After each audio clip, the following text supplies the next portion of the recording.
नमस्कार, मैं हूं सौरभ चंद्र केसरी और अपने यूट्यूब चैनल में आपका स्वागत करता हूं।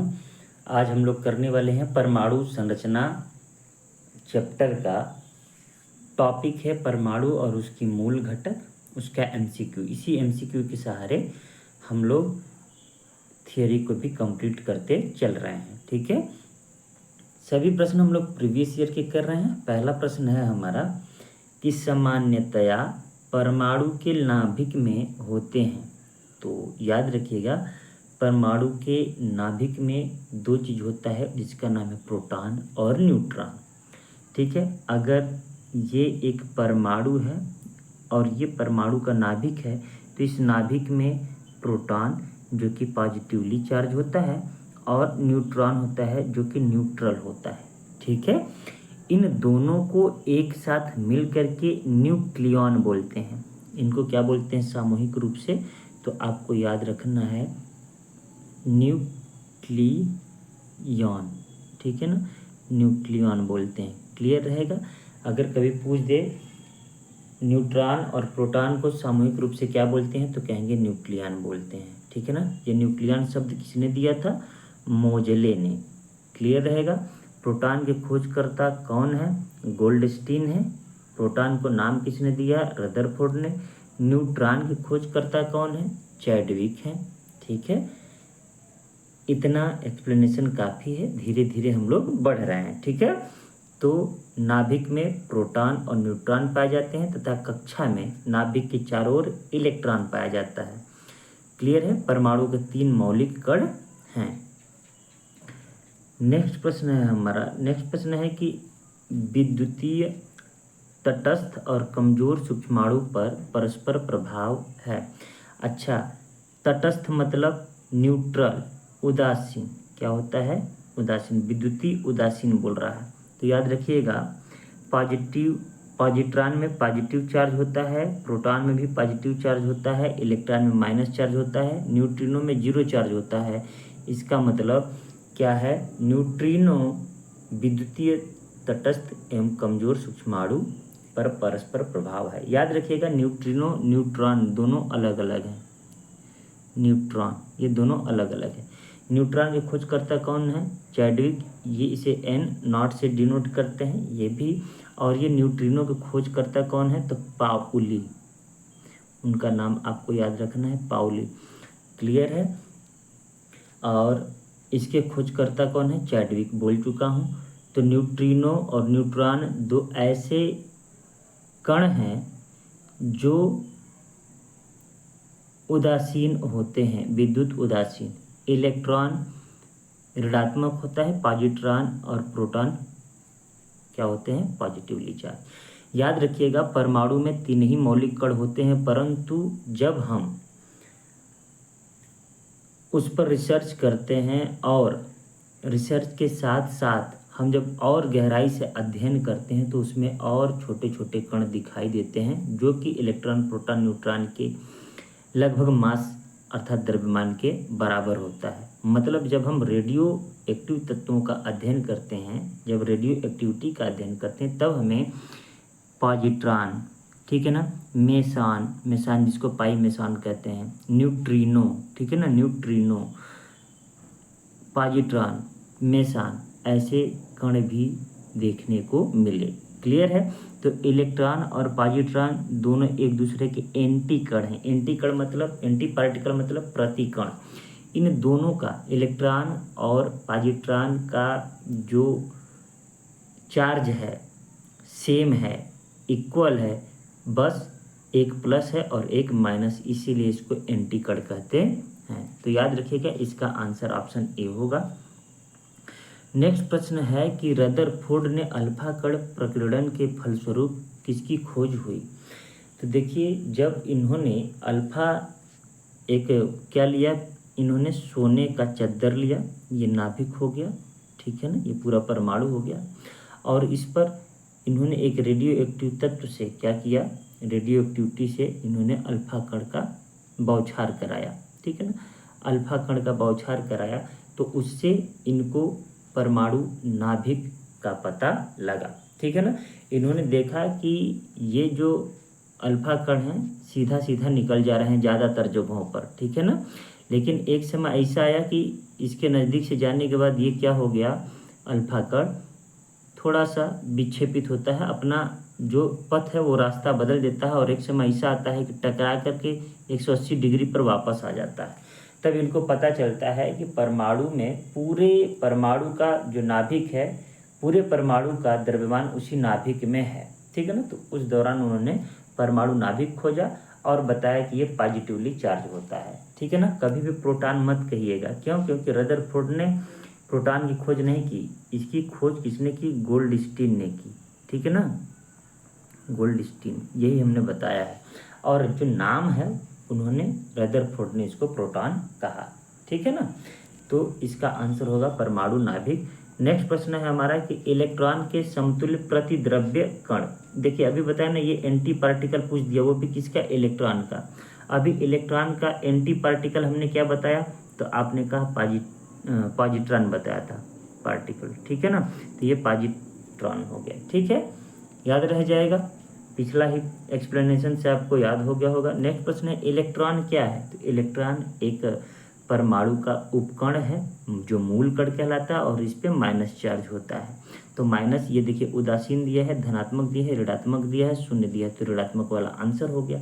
मतलब नेट आवेश के साथ उप परमाणविक कण है जो ऋणात्मक है, ठीक है ना। देखिए इलेक्ट्रॉन का भी आवेश नेट होता है और वो धनात्मक होता है। मतलब प्रोटॉन का जो आवेश होता है वो भी नेट होता है और धनात्मक, और इलेक्ट्रॉन का भी आवेश नेट होता है, लेकिन ये क्या होता है? ऋणात्मक, याद रखिएगा। अभी प्रश्न पूछा है आगे, उनके आवेशों से चिंता न करिए। जे चैडविक ने किस परमाणविक कण की खोज की थी? तो चैडविक ने किसकी खोज की थी भाई? तो न्यूट्रॉन की। हम लोग बचपन से ये पढ़े ईटा पर ना च, लेकिन यहाँ पर जो है ई से इलेक्ट्रॉन, ठीक है ना, टा से टॉमसन या थॉमसन, प से प्रोटॉन, र से रदरफोर्ड हम लोग पढ़े थे, हैं, 9th-10th में। लेकिन जैसे जैसे 11th-12th में गए तो पता चला कि रदरफोर्ड ने तो प्रोटॉन को नाम दिया है, बल्कि प्रोटॉन के खोजकर्ता गोल्डस्टीन है, ठीक है ना। और लूसेंट भी पढ़ेंगे तो उसमें भी है। और ना से न्यूट्रॉन, च से चैडविक, तो न्यूट्रॉन के खोजकर्ता कौन है? चैडविक, याद रखिएगा। ईटा, अब पग बोल दीजिएगा, प ग, ठीक है ना, ग से क्या हो गया? गोल्डस्टीन, ईटा पगनाज, ठीक है। अब नेक्स्ट प्रश्न है हमारा कि किस ब्रिटिश भौतिक विज्ञानी ने इलेक्ट्रॉनों की खोज से संबंधित उनके कार्य के लिए 1906 में भौतिकी के लिए नोबेल पुरस्कार दिया गया था? तो देखिए भाई, सर जे थॉमसन ही थे जिन्होंने इलेक्ट्रॉन की खोज की। कब? 1897 में, और उनको पुरस्कार 1906 में मिला, ठीक है ना। देखिए नील्स बोर को भी नोबेल पुरस्कार मिल चुका है और रदरफोर्ड को भी नोबेल पुरस्कार मिल चुका है, ठीक है। किसके लिए भाई? भौतिकी के लिए। हालांकि रसायन विज्ञान में हम लोग पढ़ते हैं, परमाणु भौतिक विज्ञान में भी पढ़ा जाता है, ठीक है। ये प्रश्न है कि इलेक्ट्रॉन की खोज किसने किया? तो अभी हमने बताया सर जे थॉमसन ने 1897 में। नेक्स्ट प्रश्न है हमारा कि निम्नलिखित में से किन कणों में सकारात्मक आवेश होता है? सकारात्मक मतलब पॉजिटिव, बात समझ में। न्यूट्रॉन में 0, इलेक्ट्रॉन में माइनस, क्रिप्टॉन एक धातु मतलब तत्व है, ठीक है ना, और क्या है? प्रोटॉन में होता है पॉजिटिवली चार्ज। ये तो सभी को पता है, ठीक है ना। क्यों पूछा है? किन कणों में सकारात्मक, हिंदी में लिख दिया है तो पॉजिटिवली या धनात्मक आवेश होता है, तो आपको याद रखना है प्रोटॉन में, ठीक है ना। आगे बढ़ते हैं। नेक्स्ट प्रश्न है हमारा कि जिन उप परमाणु कणों में सामान्य उप परमाणु कणों से विपरीत गुण होते हैं उन्हें किस नाम से जानते हैं? तो उन्हें हम कहते हैं प्रतिकण या एंटी पार्टिकल। देखिए जिन उप परमाणु कणों में, जैसे ये इलेक्ट्रॉन क्या है? परमाणु का कण है एक, है ना, उपकण कह सकते हैं। अब इसमें सामान्य उप परमाणु कण, अब हमने क्या लिख दिया? पॉजिट्रॉन लिख दिया, ठीक है ना। जैसे ये हमारे पास पॉजिट्रॉन हो गया, ठीक है।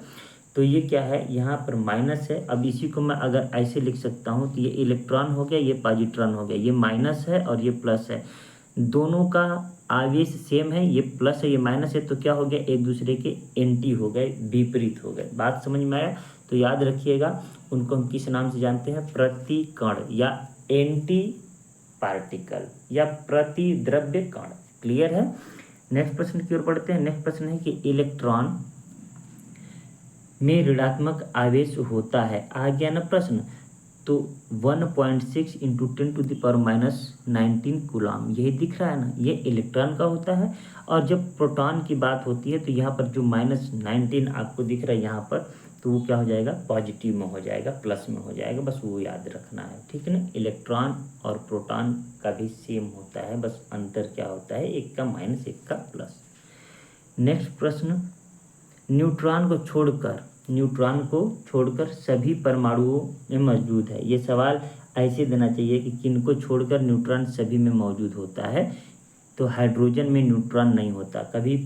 याद रखिएगा, इंपॉर्टेंट प्रश्न है और ये 2018 में आया हुआ प्रश्न है कि दुनिया का हर एक परमाणु 3 मूल कणों से मिलकर बना है, इलेक्ट्रॉन, ठीक है ना, प्रोटॉन और न्यूट्रॉन, इन्हीं 3 कणों से मिलकर बना। लेकिन हाइड्रोजन एकमात्र ऐसा परमाणु है जिनमें केवल इलेक्ट्रॉन और प्रोटॉन पाए जाते हैं, ठीक है।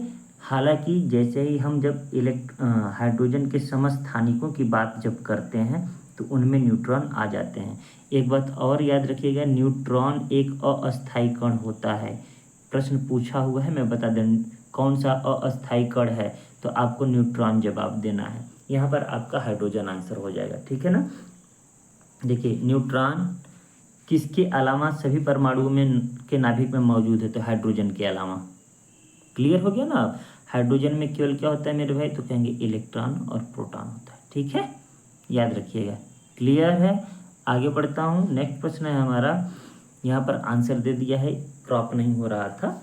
देखिए, कौन सा परमाणु का उपकण नहीं है, उपकण केवल इलेक्ट्रॉन, प्रोटॉन और न्यूट्रॉन आएंगे, ठीक है मेरे भाई। तो अब यहाँ पर देखिए जीनॉन आ गया, तो जीनॉन नहीं है, जीनॉन मतलब एक अक्रिय गैस तत्व है, ठीक है। और जैसे हम क्रिप्टॉन की बात की तो ये भी अक्रिय गैस तत्व है।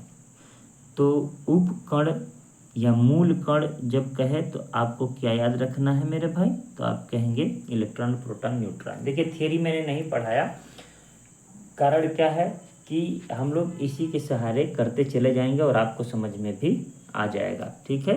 एक एक टॉपिक हम लोग करने वाले हैं। यहाँ पर भी आंसर दे दिया है, प्रोटॉन में धनात्मक आवेश कौन सा होता है, तो हमने कहा सेम रहता है, बस वहाँ पर क्या हो जाता है हमारे पास, धनात्मक हो जाता है, ठीक है ना।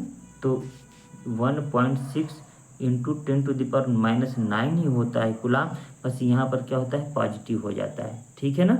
और इलेक्ट्रॉन में क्या होता है, यहाँ पर माइनस हो जाता है, 1.6 इंटू 10⁻⁹ ये क्या हो जाएगा, यहाँ पर ध्यान दीजिएगा, ये यहाँ पर इलेक्ट्रॉन में माइनस होता है, और यहाँ पर प्रोटॉन में प्लस हो जाता है, बस, और कोई अंतर नहीं होता है, सेम टू सेम होता है। यहाँ पर प्लस कभी नहीं रहेगा आवेश में, याद रखिएगा, ठीक है।